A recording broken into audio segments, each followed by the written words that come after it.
ভাই একটু বিষয় বড় ভাই আমার ফোন পাইছে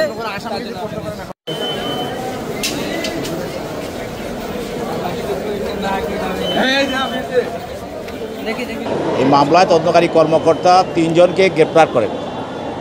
যে তিনজনকে গ্রেপ্তার করেন তার মধ্যে একজন হলো আলাবি এবং আল কামাল আল আমিন।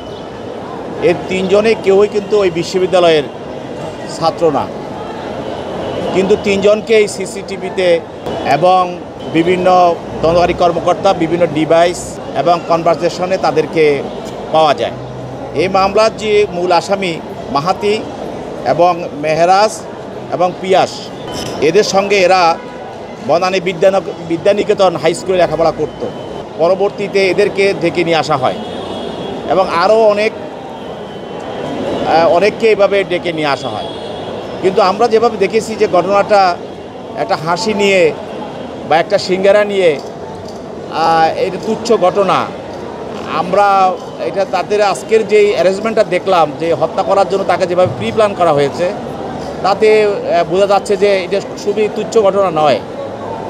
এর মধ্যে একটা পরিকল্পনা বা এর মধ্যে একটা তাদের নীল নকশাও ছিল এবং সেটা ইতিমধ্যে আপনারা বলছেন যে দেখছেন যে একটা ছাত্র সংগঠনের সঙ্গে যিনি যাকে নিহত করা হয়েছে জড়িত, তাহলে এখানে এর পিছনে আরও অনেক কিছু থাকতে পারে। তো সেজন্য তদন্তকারী কর্মকর্তা তিনজনের বিরুদ্ধে 10 দিনের রিমান্ড চেয়েছেন এবং বিজ্ঞ আদালত তাদের 7 দিনের রিমান্ড মঞ্জুর করেছেন। তাদের পক্ষে তাদের আইনজীবীরাও ছিল, তারাও রিমান্ডে এবং বাতিল এবং জামিনের প্রার্থনা করেছিলেন। তো উভয়ের বক্তব্য শোনার পর বিজ্ঞ আদালতে আদেশ দেন। তো এখানে আমরা বলেছি যে আমরা তো স্কুল কলেজ ইউনিভার্সিটিতে আমরাও লেখাপড়া করে এসেছি, কিন্তু আমাদের মধ্যে ঘটনা ঘটলে আমরা সাধারণ একটা ঘটনা আমাদের মধ্যে ঘটতো, কিন্তু একজনকে মেরে ফেলতে হবে এই ধরনের পরিকল্পনা আমরা দেখি নাই।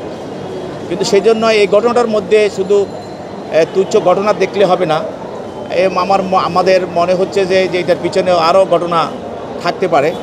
সেই জন্য এটাকে তদন্ত করে বের করার প্রয়োজন। সেই জন্য তদন্তকারী কর্মকর্তা এই রিমান্ডটাই প্রার্থনা করেছেন। আদালতের বিষয়টা আদালত থেকে আমরা প্রসিকিউটর হিসেবে বলেছি ঘটনাটা, আদালত ওইভাবে জোরালোভাবে বলেননি। আদালত বলছে যে সামান্য কথা বলছে, তুচ্ছ ঘটনাটাকে এইভাবে হওয়া উচিত না। তাদের গাইড করতে হবে এবং তাদেরকে মানবিক শিক্ষা দিতে হবে, নৈতিক শিক্ষা দিতে হবে।